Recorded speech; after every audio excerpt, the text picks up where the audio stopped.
E nós vamos falar de depressão, que é hoje uma das mais graves doenças que nós temos dentro de toda a perspectiva de saúde do mundo.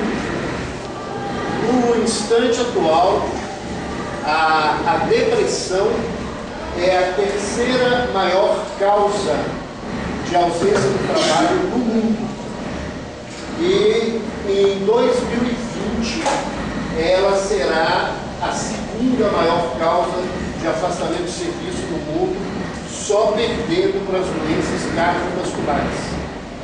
E a Organização Mundial de Saúde levanta uma previsão de que ela seja, em 2025, a terceira maior causa de morbidade e mortalidade no mundo. Perdendo simplesmente para as doenças cardiovasculares e oncológicas, que tem como uma das principais causas os sintomas depressivos. Ou seja, nós vamos chegar na próxima década convivendo com cada vez mais com quadros de depressão e que ainda hoje é visto por muita gente com um defeito moral, com uma postura de falta de fé, no sentido de uma ausência de prática religiosa, o que não é verdade, né? Porque, infelizmente, a nossa sociedade, se ela olha para uma pessoa e ela fisicamente ela não apresenta sinais de doença, a gente tem o hábito de achar que as pessoas estão fingindo que estão doentes, que elas estão inventando alguma coisa. E a depressão é uma dessas doenças que o aspecto físico muitas vezes está preservado e a família e o social acham que aquilo ali poderia ser resolvido de uma maneira diferente. E essa postura social aumenta a culpa dos pacientes portadores de depressão e só agrava o processo. E quando a gente fala isso, o movimento espírita ele não é diferente dos outros movimentos religiosos.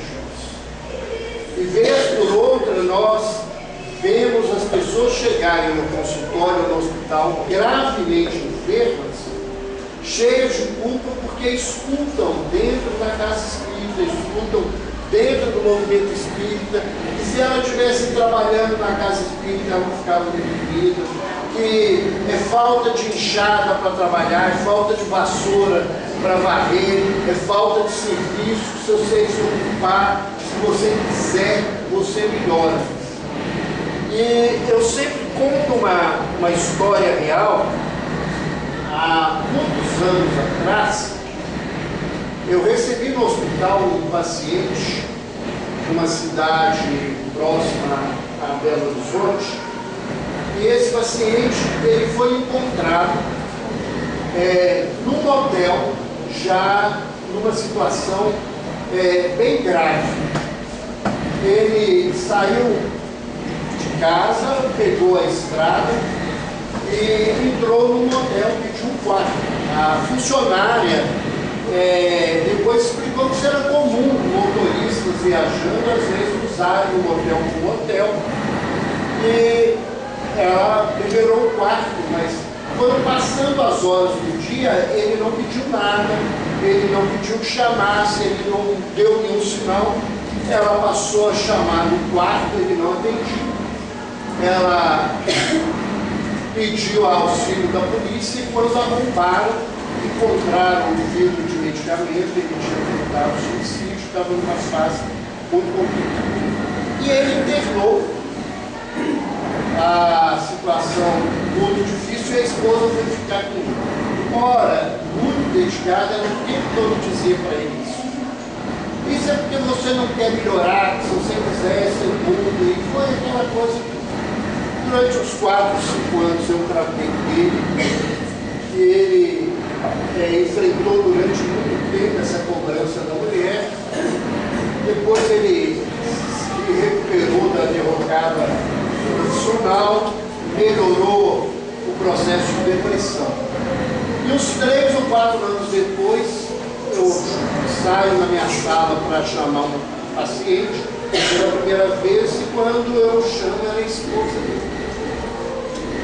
E ela entrou dentro do consultório para fazer as queixas, e entre as coisas, chorando, ela dizia: a minha maior dor é ter falado tantas vezes para ele que ele não melhorava porque ele não queria. Porque hoje, eu deprimida, vejo que a gente não melhora, porque a gente não dá.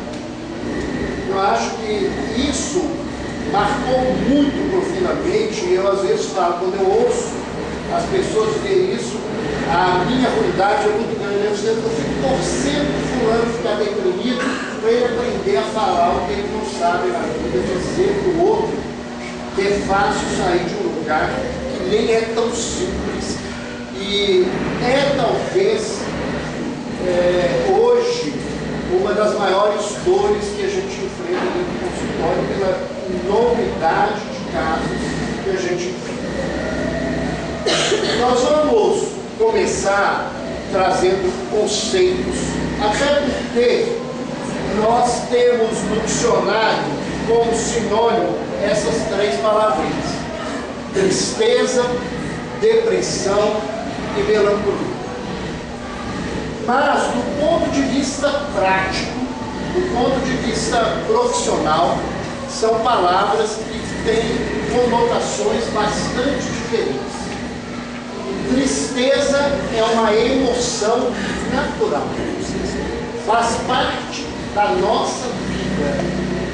Todos nós temos momentos de tristeza, e até de uma forma muito inadequada, porque o leigo e a mídia vão passando. O povo agora, todo mundo acha que é bipolar, porque tem hora que eu estou triste, tem hora que eu estou alegre. Todo mundo tem hora que está triste, tem hora que está alegre. Isso é a realidade nossa. A medicina chinesa diz que nós temos 5 emoções naturais. O medo, que é a mais primitiva das emoções do ser, a raiva, a tristeza, a alegria e a preocupação. São 5 emoções que fazem parte da nossa vida. E às vezes as pessoas falam que é muito estranho, porque tem 4 emoções ruins e uma boa. Não, são 5 emoções neutras e que fazem parte da nossa vida e da nossa necessidade. E a tristeza é a emoção que nos leva a voltar para dentro de nós. Atrás da tristeza vem uma pergunta: o que é que está acontecendo comigo? O que é que eu fiz de errado? O que é que aconteceu na minha vida? A tristeza é a emoção que nos leva a refletir diante de alguma situação, principalmente de frustração. E nós precisamos da tristeza para reavaliar a nossa caminhada. Tristeza não é doença. Tristeza não se trata de remédio. Não tem remédio para a tristeza. E uma das tristezas mais sérias que a gente vive é o luto, que dentro do ponto de vista médico, ele pode durar de 6 meses até 1 ano, com alguma coisa normal na vida. Então, infelizmente, até profissionais que as pessoas chegam tristes e eles estão antidepressivos para ver se ficam livres da situação, o que nunca vai resolver, porque a tristeza não tem essa resposta aos medicamentos. Então, quando a gente está triste, a medicina chinesa diz que a gente tem que circular essa energia. A gente tem que trabalhar essa energia dentro da nossa vida. Entender o que nos levou a essa tristeza e resolver essa questão na nossa caminhada. Depressão, né, do ponto de vista emocional, é uma tristeza estagnada. Mas depressão é, em medicina, ou um sintoma, ou uma síndrome, ou uma patologia. O que a gente quer dizer com isso? A depressão, enquanto sintoma, ela é um elemento de uma doença. As pessoas que são portadoras de deficiência da tireoide, uma glândula no pescoço extremamente importante, que tem quadros de hipotireoidismo, quando estão em crise de hipotireoidismo, um dos sintomas é a depressão. E se você der remédio para a depressão, ela não vai melhorar. Porque você tem que tratar a doença, a causa da depressão, que é o hipotireoidismo. Precisa tomar um hormônio, regular a atividade da tireoide e depois vai desaparecer a depressão.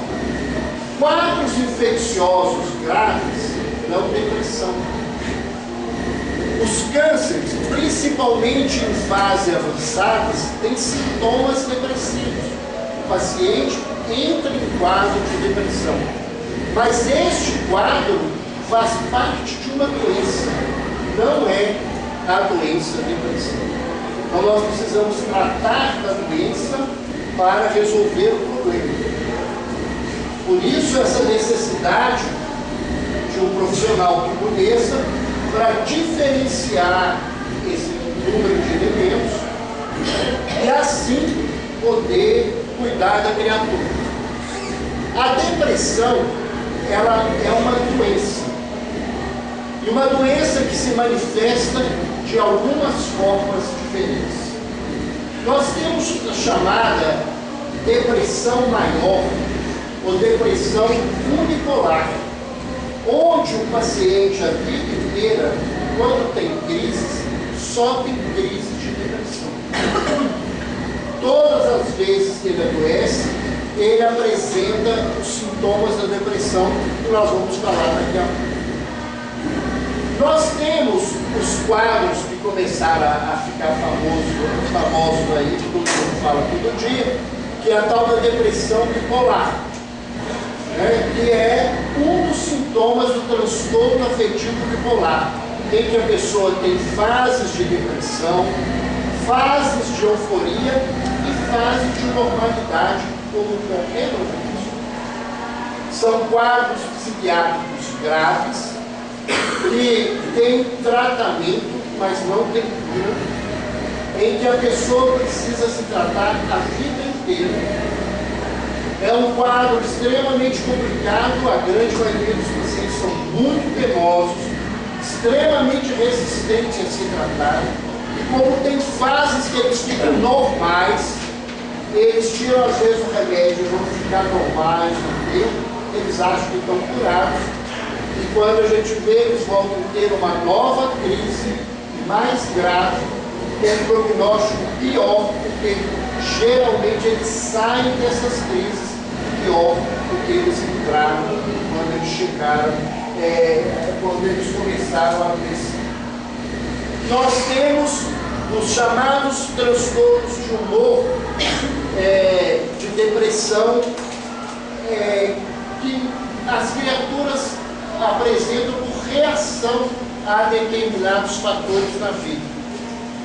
Nós temos um transtorno misto de ansiedade e depressão, que é o quadro mais comum que a gente trabalha com ele todos os dias, e são pessoas que não têm a gravidade dos outros transtornos de humor, mas que, diante da problemática da vida, da sua realidade, entram em quadros de depressão e ansiedade, precisam de acompanhamento médico, às vezes durante um período, e até melhorarem e poderem continuar a vida normalmente. E nós temos um quadro especial de depressão que se chama distimia. O distímico é o portador de uma depressão de gravidade leve para moderada, mas de prognóstico muito ruim, porque a maioria deles não respondem a remédio. E para responder a remédio precisam de altas doses de medicação, que causam efeitos colaterais muito graves, e às vezes a pessoa não dá conta de suportar os efeitos colaterais. Esses indivíduos, raro uma família que não tem esse indivíduo, e desde pequeno é mal-humorado, ele cresce, a vida é cinza. A gente fala que ele é a hiena da propaganda lá do filminho, quem é mais velho, da hiena e do leão. Ó vida, ó céu, tudo é uma desgraça, tudo é ruim. Ele vê na loteria, ele vê coisa ruim. Ele cai no buraco, é Deus que não gosta dele. Tudo na vida é ruim. É aquele indivíduo chato que a família tem que suportar. Ele não gosta de festa, ele não gosta de nada, ele gosta de receber ninguém. Você olha para a cara dele, parece que ele tomou boldo toda hora. E esse indivíduo, né, eu falo que ele não melhora com remédio, porque ele é daquela turma que eles botaram numa cápsula, enfiaram num espermatozoide e num óvulo e transformaram esse indivíduo num reencarnado que não queria vir para a Terra. Então ele está aqui de mau humor com a vida, ele passa a vida inteira mal-humorado, né? E a gente enfrenta isso no dia a dia. E quem tem um distinto dentro de casa é um sofrimento, porque é uma pessoa que atrapalha o programa da vida constantemente, né? Esse é um quadro que a gente tem. E a gente lembra a melancolia, até porque o Evangelho segundo o Espiritismo tem um capítulo sobre melancolia. E a melancolia que o Evangelho nos fala é diferente dessa melancolia aqui. A melancolia lá está no lugar do manso, que a gente, né, lembra que os escravos viviam com saudade da liberdade de voltar à terra deles. A melancolia que se fala no Evangelho segundo o Espiritismo é quando o espírito preso ao corpo sente o desejo de se libertar, de ir para o mundo espiritual, não no sentido de suicídio, mas no sentido de voltar a essa liberdade que ele gostaria de encontrar na vida. Aqui, não, melancolia aqui em psiquiatria é um quadro grave, gravíssimo, onde a pessoa apresenta sintomas de depressão, geralmente acompanhados sintomas psicóticos, ou seja, de loucura. A pessoa passa a ter uma visão da realidade distorcida. Esse quadro hoje não é muito comum porque a gente tem muito medicamento para tratar. Hoje as pessoas têm mais acesso. Mas quando eu comecei a trabalhar com psiquiatria, eu acompanhei um quadro desses muito grave.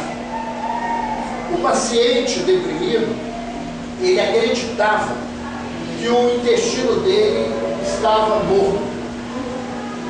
Por isso, ele não aceitava comer. Ele ia comer como? Ele não tinha intestino para funcionar. Então, ele não aceitava de maneira nenhuma.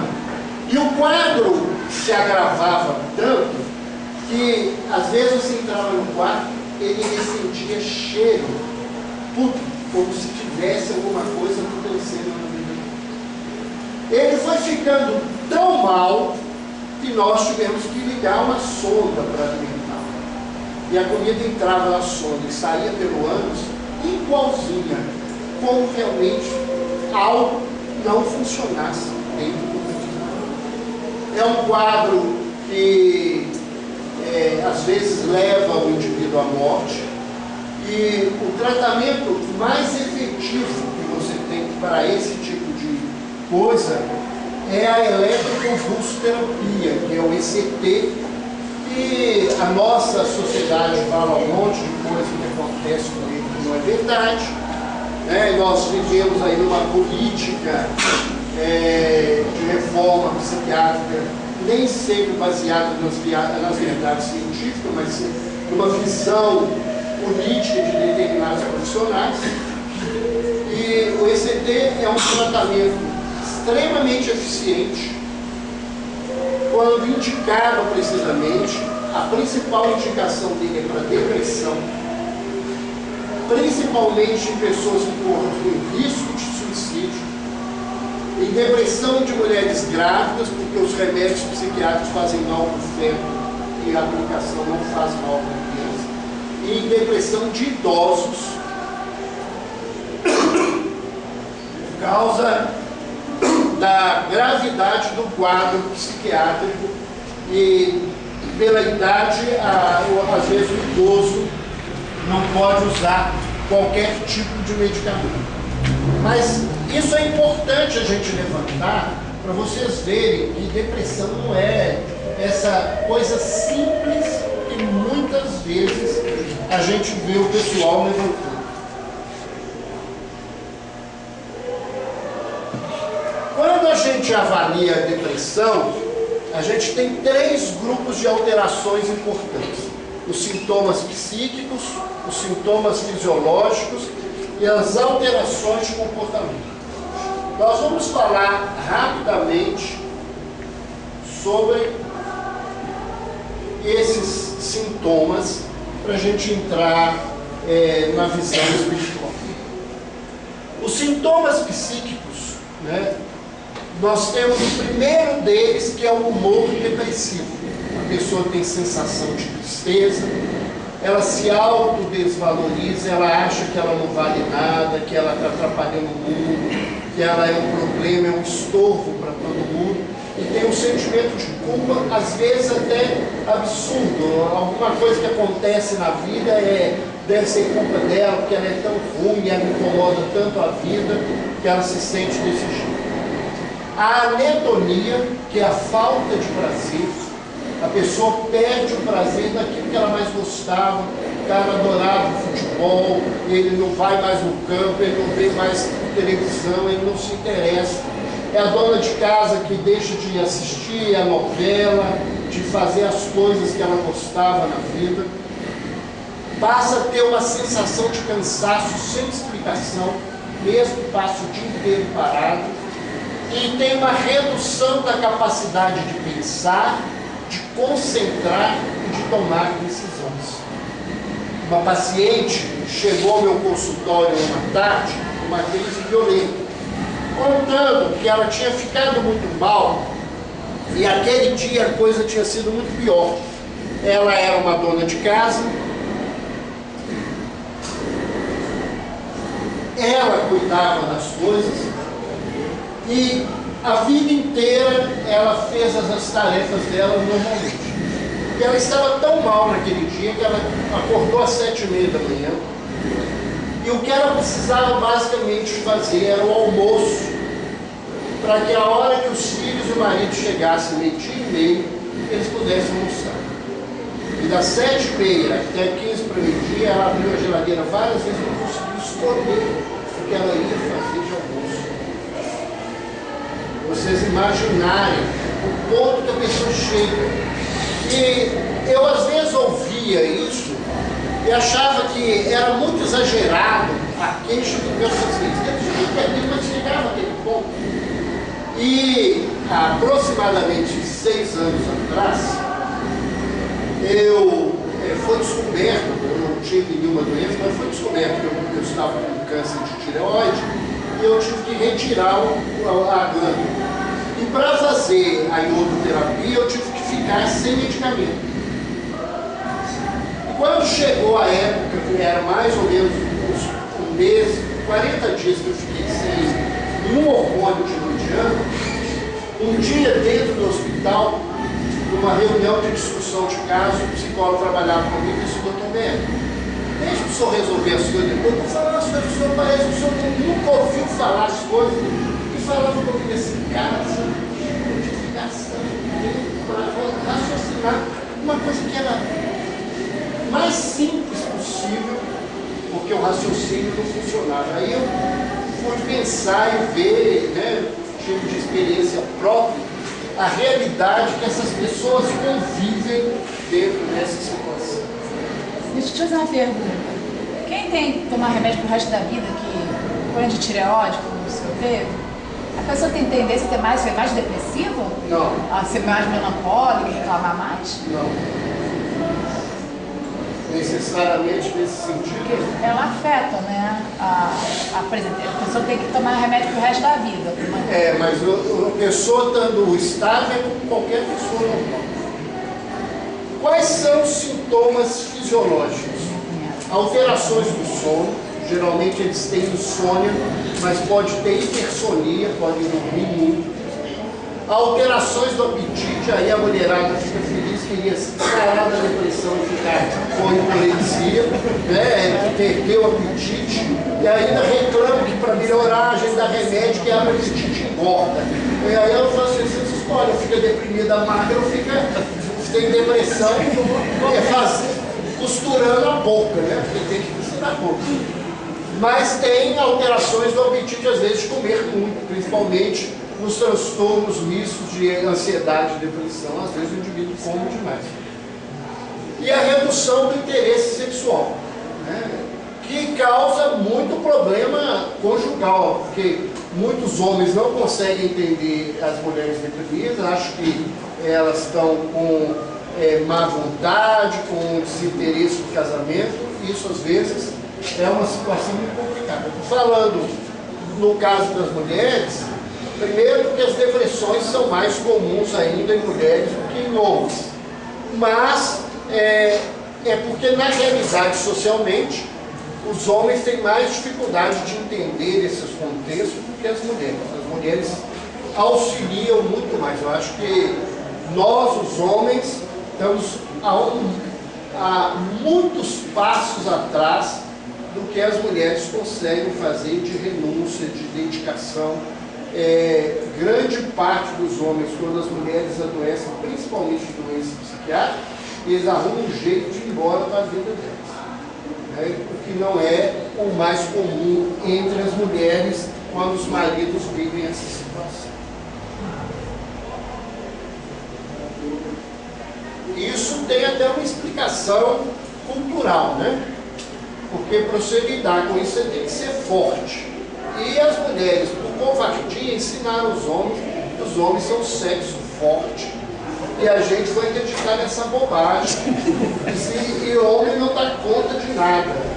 O homem não tem força, porque o homem não aprendeu a lidar com medo. Só quem reconhece medo é que vai ter coragem e que vai ganhar força. Como o homem aprendeu que não pode ter medo, ele não aprendeu a lidar com essas coisas do ponto de vista emocional. E as mulheres ainda covardemente que a gente é forte.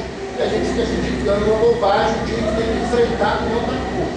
Se vocês acham que eu estou exagerando, vamos para pronto-socorro. A mãe chega com mão de menino, pedaço de orelha, o menino cuida do menino e fica lá. O pai pode até levar, a hora que ele põe na maca, o menino do lado e ele cai do outro. Mas me diz uma coisa, a mulher tem algum sintoma fisiológico do organismo que faz ela ser mais depressiva do que o homem, ter mais depressão? Alguns hormônios femininos facilitam isso. Né? Mas isso é uma história de um contexto muito mais profundo do que essa situação. As alterações comportamentais, nós temos o retraimento social, né? Eles não gostam da vida social, passam e escolhem uma situação que facilita a obsessão, ficar fechado num quarto escuro, né? Não respira ar novo, não toma a energia do sol, e aí não refaz energeticamente, e isso agrava o ponto de vista orgânico e ainda facilita a ação dos obsessores que querem que ele fique desse jeito, ou que estão como ele e agravam só os sintomas que ele apresenta. Tem crises de choro, às vezes sem nenhum motivo. Tentativas de suicídio, que é o mais grave. 70% das pessoas que tentam suicídio, a causa, né, é depressão. Quer dizer, a depressão é o maior motivo de tentativa de suicídio no mundo. Então, por isso só, a gente tem que pensar na gravidade da doença. E alguns deles apresentam retardo ou agitação motor.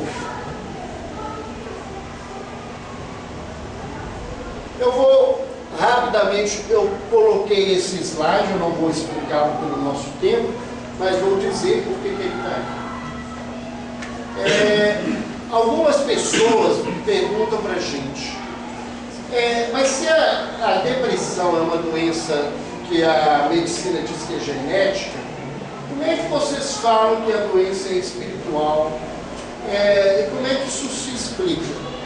Toda doença que é uma herança genética, o que ela demarca, na verdade, é uma palavrinha que a gente utiliza no espiritismo, embora não seja espírito. É karma. A herança genética, ela é uma demarcação, é aquilo que o espírito carrega na sua vida e que é demarcado no seu DNA quando ele reencarna. E a depressão, ela tem um grande componente genético. Quando você tem um parente que tem a depressão maior, que só tem depressão, parentes que a gente está falando, avós, tios diretos, pai, mãe ou irmãos, você tem 40% de chance de ter um quadro de depressão. E se você tem um parente que tem transtorno bipolar, essa chance aumenta para 70%. Ou seja, mostrando essa carga genética, né, que a gente se afiniza na reencarnação com espíritos que têm compromissos históricos semelhantes a gente. Então, o deprimido é um indivíduo que ele não fica deprimido necessariamente por uma reação só da vida hoje, algum problema que provocou-lhe uma tristeza muito grande. A grande maioria dos deprimidos estão doentes da depressão antes mesmo de reencarnar. Eles trazem essa predisposição e, como geralmente nós nos cuidamos muito mal do ponto de vista espiritual, a gente abre espaço para esse conhecimento. Mas, do ponto de vista espiritual, a gente se pergunta, por que a gente se liga? Talvez a gente teria uma pergunta muito mais profunda. Se a gente é criado simples e ignorante à imagem do Criador, se nós somos frutos da sabedoria divina, aonde que a gente adoeceu? Qual foi o momento desse processo evolutivo que a gente tropeçou e caiu? E aí isso aconteceu em algum momento. Nós todos estamos aqui, segundo a linguagem do Velho Testamento, né, ainda no capítulo 1, fazendo, né, como o filho de Noé, né, com uma marca na cabeça, por ter feito, né, trazemos em nós uma marca espiritual que nos traz a reencarnar para nos transformarmos e conseguirmos uma nova forma de caminhar, e essa forma de caminhar nos leve para a felicidade. Emmanuel diz que todos nós estamos nas enfermarias da terra à busca de algo. Somos todos doentes. E aonde foi esse adoecimento? O que leva a criatura humana a adoecer? Então nós vamos trazer aqui alguns esquemas, rapidamente, que não são fruto só do trabalho da gente, mas é resultado de um trabalho dos orientadores espirituais de um grupo que nós participamos, que é o grupo de estudos de espiritismo e psiquiatria, que é um grupo que começou no Hospital Espírita André Luiz. Ele tem 33 anos de existência e é o grupo que criou a Associação Médico Espírita de Minas Gerais. E esse grupo trabalha com pacientes desafios, ele atende gratuitamente pacientes desafios, atendendo do ponto de vista médico, psicológico e espiritual esses pacientes. E, então, o que leva a criatura a adoecer na virtude? Os espíritos dizem que nós adoecemos por falta de fé, por não acreditarmos dentro de nós na existência de Deus. Quando a gente questiona, duvida, em determinado momento desse processo evolutivo de Deus, nós entramos num processo, né, de insegurança.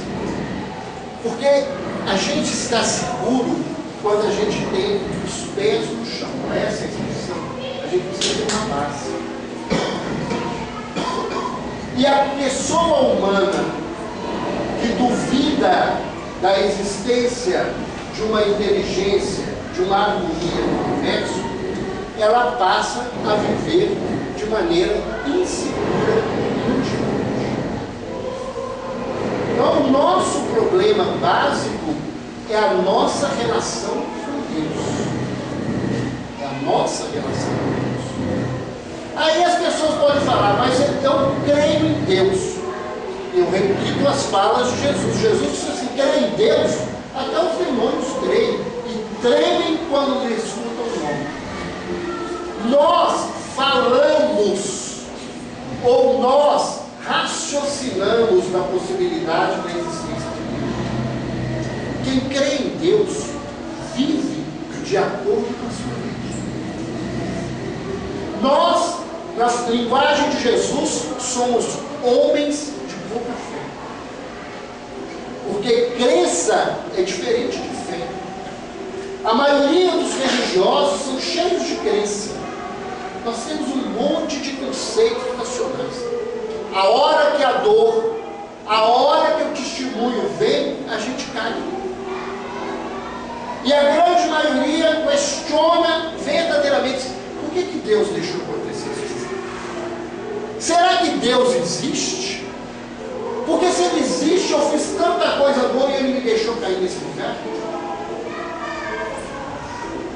É essa a questão básica. A gente vem à casa espírita, ouve, acha bonito, a gente lê, reflete até na hora, mas na luta, no rame-rame da vida, a gente faz uma coisa extremamente complicada. Né? Há um espírito, um poeta, que orienta a atividade no hospital, ele fala nos versos dele que, olhando o movimento espírita e vendo os homens de bem, entre aspas, eu me pergunto, por que não vão mais além? Em determinado momento do poema, ele diz, eles sacrificam o povo e até sacrificam a família, mas na hora do testemunho se exasperam e humilham.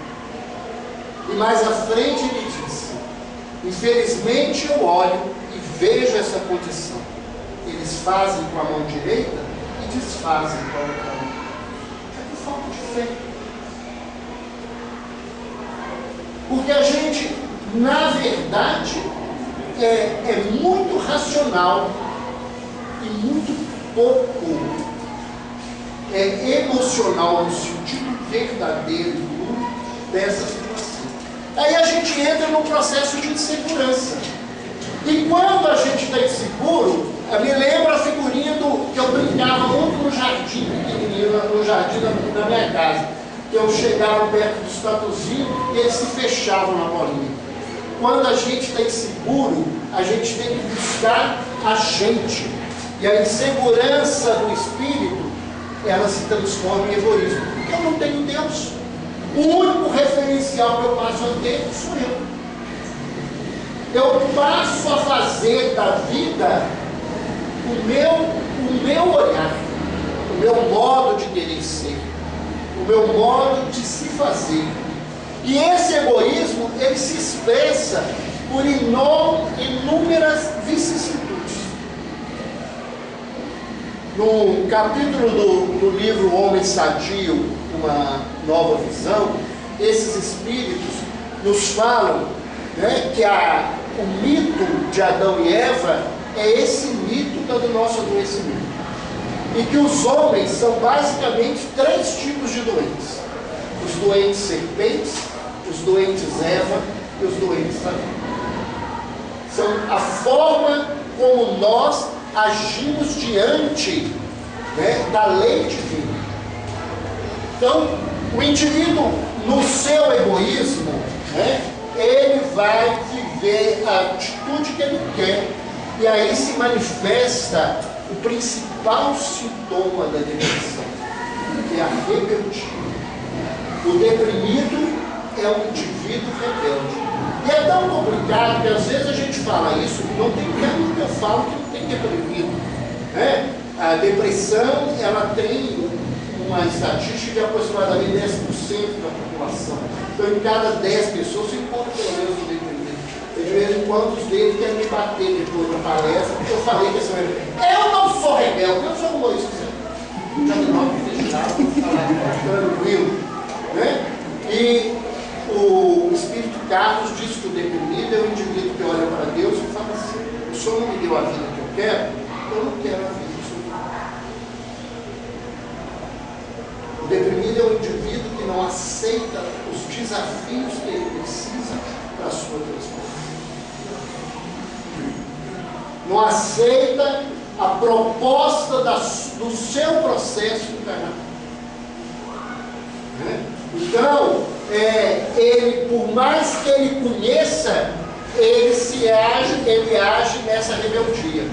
Embora ele saiba o que tem que fazer, ele não aceita, e aí ele passa a viver um processo de imensa culpa. Só que culpa, dizer que eu sou culpado, só tem sentido da primeira vez, porque depois ficar falando que eu sou culpado, isso não resolve nada na vida. Né? É igual eu te amo da primeira vez, tem sentido, depois você tem até que duvidar se ele ama mesmo. Ele repete tanto eu te amo, você tem que questionar se esse eu te amo tem algum valor na vida. Então, o fato é que a culpa do doente, ela se transforma em remorso. Ele fica remoendo aquilo o tempo todo dele e não faz nada para sair disso. Essa culpa, então, ela pode acontecer de 2 formas. Nós temos como temperamento 2 grandes grupos de espíritos na Terra. Os espíritos in, que são os espíritos voltados para o acolhimento, para o interno, que todas as vezes que a vida faz uma chamada, isso se retorna para eles. E os espíritos yang, que quando a vida faz o desafio, eles voltam para o lado de fora. A turma do yin, na culpa, eles manifestam medo e tristeza. Eles passam a manifestar essa insegurança numa desvalia deles mesmos, se fechando dentro deles. A turma do outro lado, né, quando a culpa vem, eles fazem o que o doente Adão fez. O que o doente Adão fez? A hora que Jeová apareceu lá na história, né, que chama a atenção, ele vira, ele corre: Senhor, eu não fiz nada, foi a mulher que me deu o fruto para comer. Ou seja, eu sou um pouco coitado, ela abriu minha boca, botou lá, engoliu, botou uma coisa, fez o que é colocar para fora as coisas. Então tem uma turma que tudo que está errado sou eu é que sou infeliz, eu tenho que apanhar, eu tenho que sofrer. O outro, a culpa é o meu pai, a minha mãe, o meu marido, a minha mulher, o governo, Deus, os obsessores, o diabo, está tudo lá fora, eu não tenho responsabilidade. E esse time é grande, e os religiosos, nós em geral, adoramos esse lugar. Eu falei que quando Kardec né? Vocês vão entender a ironia, por uma infelicidade, resolveu tirar o diabo da vida, ele teve que arrumar um obsessor, porque o homem não ia ter motivo para poder sobreviver. Porque o melhor amigo que o indivíduo tem é o diabo. Ele bate na mulher, foi o diabo que mandou bater. Ele rouba do patrão, foi o diabo que mandou roubar. Ele tropeça na cadeira que ele não olhou, é o diabo que fez ele tropeçar, porque ele não tem culpa de nada. Ele é uma marionete do diabo na vida. Aí tiraram o diabo, resolveram botar o obsessor por culpa de tudo. Então o obsessor que é culpado das coisas, você perder emprego porque você falta de serviço, de você sofrer no casamento, que você casou com alguém que você sabia que ia ser problema, e você achou que depois que casasse acabava o problema, né? Mulher de Alcota é especialista disso, ela reclama, não só casou ele já bebia muito, doutor. Eu achei que ele ia casar e melhorasse minha senhora. Se o casamento melhorasse cachaça, eu ia fazer esse casamento de todo dia. Eu não deveria ter beber no dia seguinte. Então você faz uma coisa errada e o mundo é culpado. O mundo é culpado. Então, dentro dessa, a turma que vai remoendo, né, a doença, então, ela pode se manifestar. Do lado de lá, em depressão. É a turma do medo, da tristeza. Do lado de cá, em mania, em euforia, que é a turma da raiva. Mas essa é a doença. O nosso adoecimento é a falta de fé. E dentro dessa perspectiva, o que é que a gente fez? O que precisa acontecer com a criatura para ela adoecer? Primeiro, a gente só adoece se a gente tiver aquelas 4 condições. Porque se não fosse assim, Deus não seria justo. Então a gente adoece quando adquire a razão, tem livre-arbítrio, porque se eu não puder escolher, eu não posso passar por uma prova que eu não tive escolha. Eu estou passando, eu vou sofrer por algo que eu não pude escolher, né? Eu posso sentir dor, e dor é diferente de sofrimento.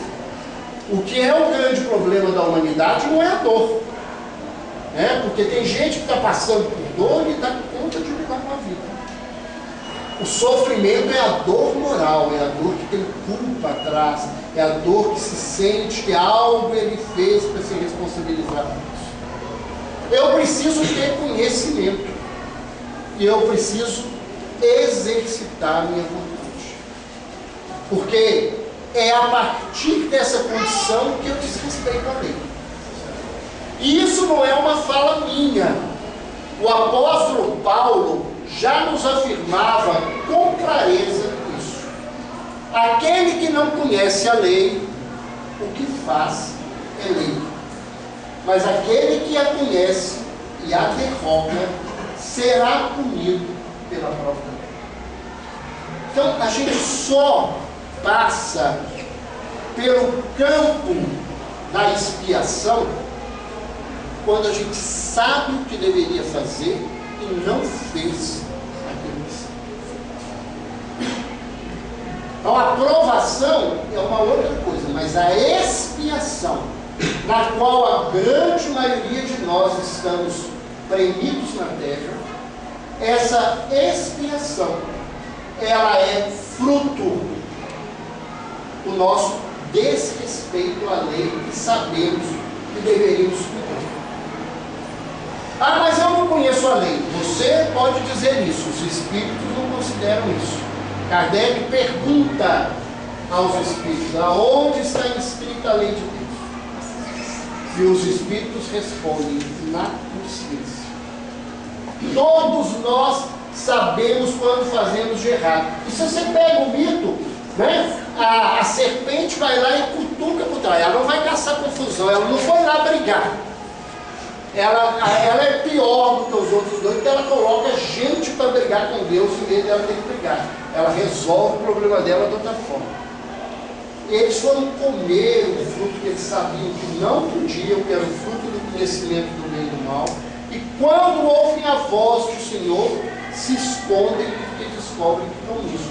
Ou seja, eles sabiam que estavam nisso. Então nós fazemos as nossas coisas erradas, até hoje, escondidas.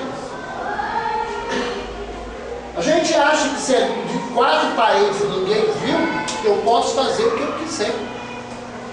Né? É isso que a gente convive constantemente. Às vezes, a pessoa socialmente tem uma aparência, né? E dentro de casa é uma coisa totalmente diferente.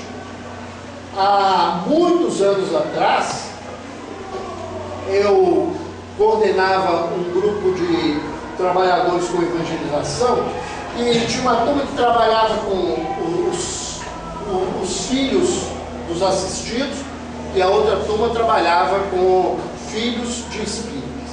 E uma delas um dia chegou para mim e disse: eu não quero trabalhar mais com filhos de espíritas, não é muito difícil. E eu sempre ouvi muito dizer: mas é difícil mesmo, porque eles estudam em casa, ouvem as musiquinhas, as histórias, atrapalham. Não quero isso não. Não é por isso não. Outro dia tinha um dos meninos, que era filho de um dos dirigentes da casa, dando trabalho, e ela chamou a atenção, e ele pegou, ela virou para ele, e até foi uma forma infinita. Ela falou assim: mas você fazendo isso, filho de fulano de tal? Ele virou e falou assim: e o que tem que a senhora está achando que filho de fulano de tal? Meu pai é bonzinho aqui no centro, só vai lá em casa para sua ver.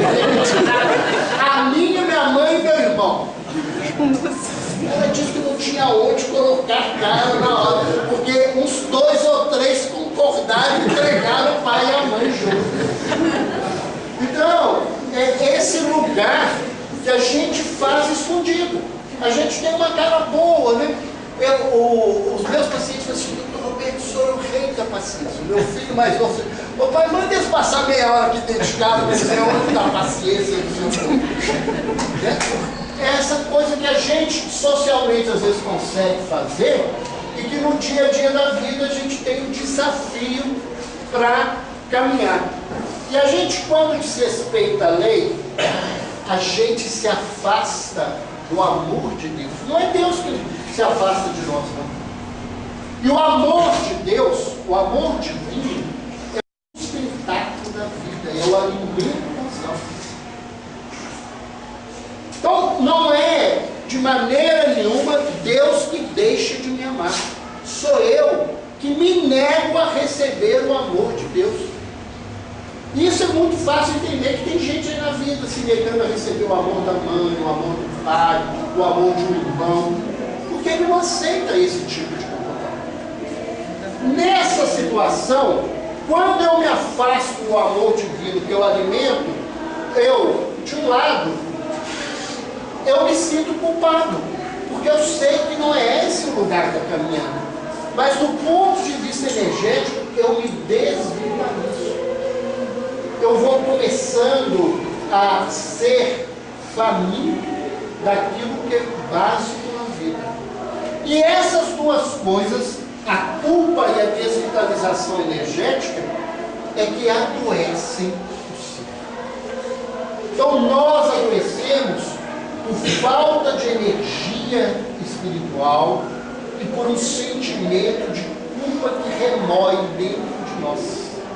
Porque a partir desse adoecimento, eu vou ter uma marca moral, que é o que eu escolhi. E no caso específico da depressão, a marca básica é a rebeldia. Mas cada um de nós temos uma marca básica.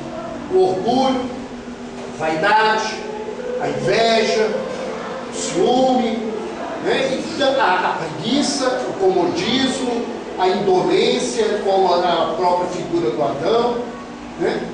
Nós passamos a ter uma marca em nós, né? Aquilo que a igreja fala de um pecado original que alguém passou para nós, não, nós carregamos essa marca de nossa escolha.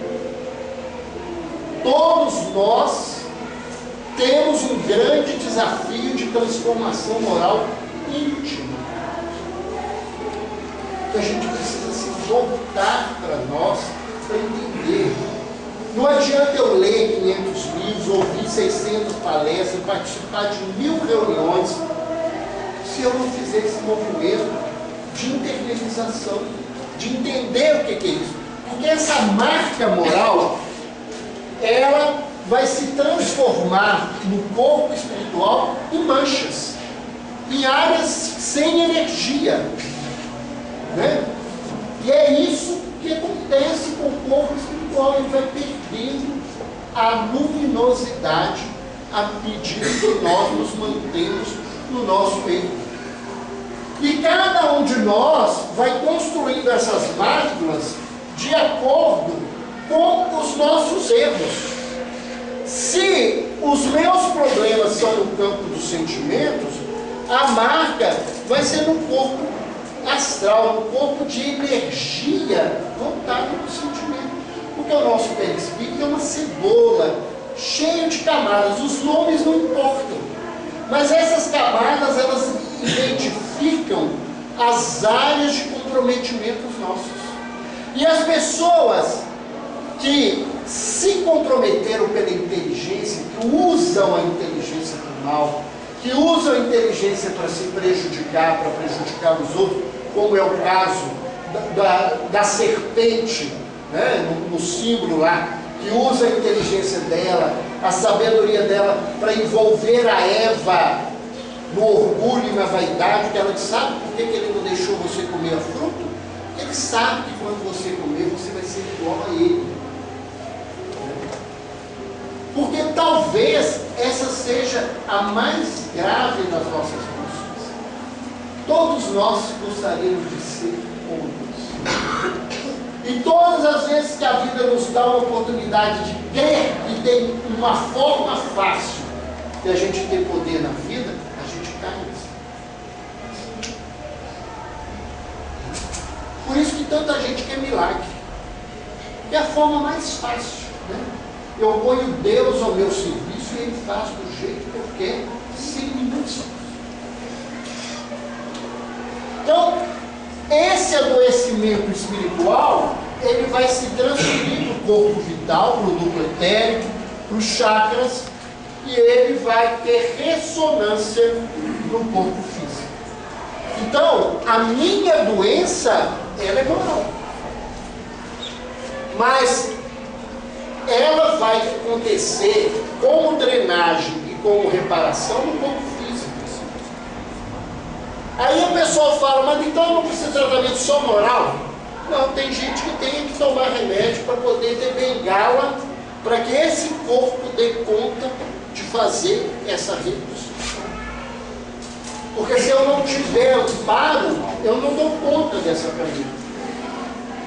Como é que então nós vamos adquirir saúde? Tentar terminar o mais rápido possível. Não. Primeira coisa que eu preciso é ter consciência que eu sou doente. Muita gente fala assim: eu tenho consciência, né? Então o espírita é igual que fala assim: a gente está aqui porque a gente é o pior de tudo. Isso não é consciência, não. Pior que atrás disso da vaidade, porque a gente quer que alguém fale: nada, isso não é pior, não, você está de boa. A gente está atrás de elogio quando a gente se ofende. Está lá o Eclesiastes falando: é vaidade, vaidade, é a grande móvel de todos. A gente precisa ter consciência da doença. Quando a gente tem consciência da doença, a gente pode fazer duas coisas com essa consciência. Uma é querer negar. A outra é constatar que isso é realidade na vida. Mas esse negar aqui não é aquele negar de dizer que eu não sou doente. Esse negar já está no lugar que eu não nego mais a existência da doença. Eu nego a busca de transformação. Porque o que eu quero é alívio de sintomas. Eu não quero ser bom, eu quero ficar livre da tentação. Eu não quero ser humilde. Se problema de depressão e rebeldia, eu quero humildade, eu quero ficar livre da tentação. Eu quero ficar livre de filho que dá trabalho, de marido chato, de mulher grande. Eu quero ficar livre de patrão disso. É esse o lugar. Por isso que o povo adora médico, né? Que a gente quer uma receitinha pronta da solução. Porque se não der certo, eu não sou culpado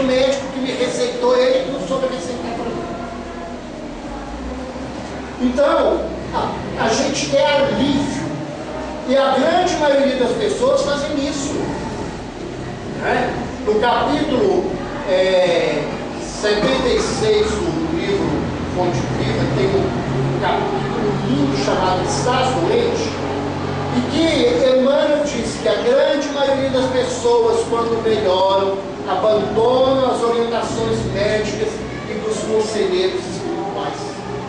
O pessoal melhora na casa espírita, vai embora. A pessoa melhorou no consultório, não volta. Eu só quero ficar livre da minha vida. Eu não quero entender esse processo de constatação. Porque quem quer se cuidar vai buscar autoconhecimento. E olha, gente, buscar autoconhecimento é profundamente doloroso. Porque quando a gente começa a olhar para a gente vai ver que a maioria das coisas que a gente faz é por egoísmo, é por vaidade, é por orgulho. Né? Há poucos dias eu conversava com alguém que falou assim, porque lá na Europa o pessoal, eles são mais evoluídos, eles nem incomodam os vizinhos, aquela coisa. Eu falei assim, gente, aquilo ali não tem nada de boa evolução não. Aquilo chama egoísmo. Ele não amola o vizinho para o vizinho não amolar. Não é por bondade, por uma coisa, não. É por egoísmo, para não se incomodar. A grande maioria de nós fazemos um monte de coisa do ponto de vista religioso por vaidade. Porque os outros acham que a gente é bom. Né? O companheiro nosso de doutrina, o doutor Décio Guiano, disse que ninguém vem aqui na frente se não tiver um pouquinho de vaidade. E a gente é movido pela vaidade. Né? Por isso que não é bom ficar batendo palma, levantando para a pessoa que está fazendo coisa, porque a gente está estimulando esse lado vaidoso das pessoas. A gente pode dizer que está bom, pode dizer que foi ótimo, mas quando a gente faz esse processo, a gente está estimulando um lado das criaturas que são estimuladas. Você descobriu que você achava que você era boa mãe, você é uma boa galinha de botar filho debaixo da asa. Mas o que você faz não tem nada de bondade, não. Os filhos não crescem, não melhoram, não se aprimoram, você passa por cima dos defeitos dele e não ajuda ele a crescer. Um monte de homem que acha que é bom pai, ele é bom para dar de conta. Porque ele está longe da vida, de saber a vida de um filho, de estar do lado, de ser presença. Quando você vai fazer autoconhecimento, isso é doloroso. Porque a gente vai ter que rever, porque durante séculos nós fomos fingindo que a gente tinha. E a gente gosta muito de fazer aparência. Né? E a hora que mexe com a superfície do lado que parece que está ótimo, some a podridão toda que a gente está vivendo. Nesse processo de autoconhecimento, eu vou reconhecer a mim primeiro, e quando eu começo a reconhecer a mim, eu vou passar a ter consciência do outro. Porque na nossa vida, a gente se mistura muito com as pessoas.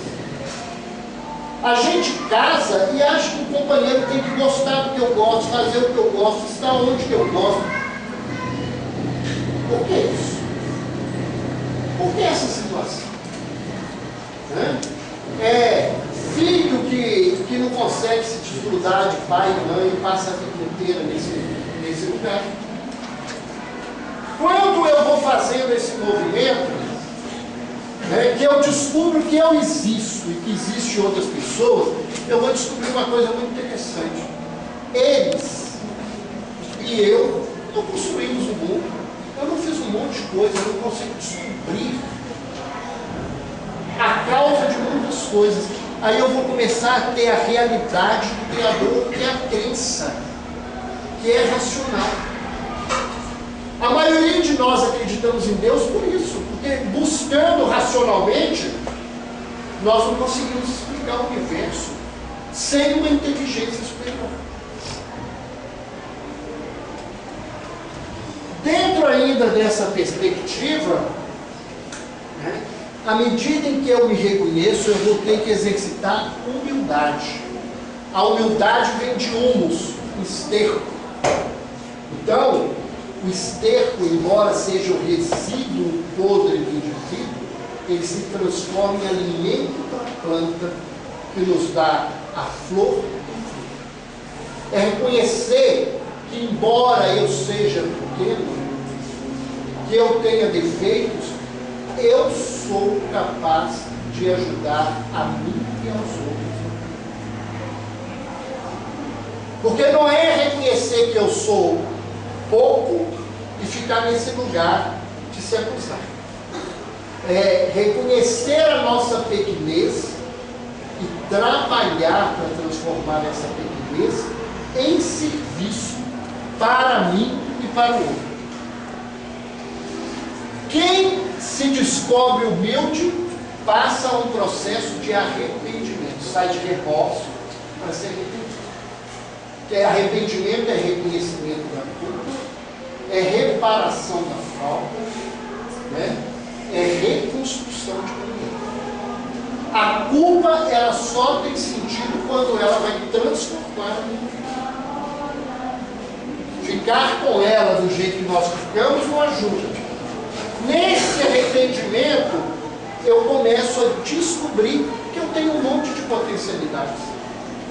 Que eu sou capaz de fazer muitas coisas que eu não tinha noção que eu sou capaz de fazer. Quando eu me proponho a reconstruir a vida, eu descubro que eu tenho forças para fazer mais do que eu acreditava.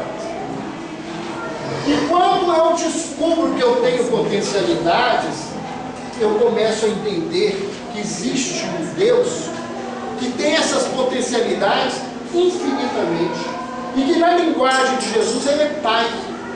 E aí eu vou viver não mais uma crença, mas uma fé. Porque se eu entender Deus como Pai, eu vou ter que entender que eu sou filho de Deus, que todas as criaturas são filhas de Deus, e eu vou respeitar esse Pai na minha vida. Então nós temos um processo todo de transformação. E aí o indivíduo vai, ao aceitar verdadeiramente Deus, viver a sua lei. Só somos verdadeiramente reconhecidos nesse lugar com a vivência da lei. E quando eu passo a viver a lei, eu passo a ter consciência que eu sou filho e herdeiro de Deus. A frasezinha do caminhão: não sou o dono do mundo, mas sou o filho dele. A gente deveria pensar nessa frase. Eu não sou dono, mas eu sou filho do dono. Será que eu estou cuidando da coisa do dono como filho? Será que eu estou cuidando de mim como filho de Deus? Será que eu estou cuidando da minha família como filho de Deus? Será que eu estou me reconhecendo nesse lugar? Porque quando eu me considero herdeiro de Deus e vivo a lei, eu tenho saúde. Saúde, nas palavras de Emmanuel, é a perfeita harmonia da alma. E nas palavras de Joseph Kleber, é a real conexão da criatura com Deus. Então, quando nós estamos falando de doença, e a depressão é uma dessas doenças graves dessa caminhada, nós estamos falando dessa transformação. Por isso que de cada 10 pessoas que tomam remédio para depressão, só 6 no máximo vão melhorar. Porque o remédio vai segurá-lo. A grande maioria não se melhora porque tem um processo atrás disso, que às vezes não deixa que ele nem aproveite o remédio para se melhorar. A culpa, o remorso é tão grande, o adoecimento energético é tão profundo, que ele não consegue sair disso. E aí, quando se fala de tratamento espiritual, né, a gente não está falando só de paz, a gente não está falando só de desobsessão, não está falando só de leitura, a gente está falando do principal principal disso tudo se chama transformação. A doença é espiritual? Não é porque os espíritos. A doença é espiritual porque a causa está no meu espírito. Está na minha postura diante da vida. Na minha postura diante da vida. E por isso, para interromper, eu gostaria de deixar uma receitinha interessante. A gente precisa mudar a pergunta. Todas as vezes que a gente adoece, a gente tem uma pergunta: por que adoeci? E a pergunta real deveria ser: para que eu adoeci? Não é ir atrás, é entender qual o objetivo do adoecimento para a minha vida. Por que eu fico deprimido, esquizofrênico, diabético, com câncer? Por que eu fico com inúmeras doenças na vida? Essas doenças são mestres na nossa caminhada para a nossa transformação. Gostaria de agradecer a Soraya, gostaria de agradecer a atenção de todos vocês, passar a palavra para a professora.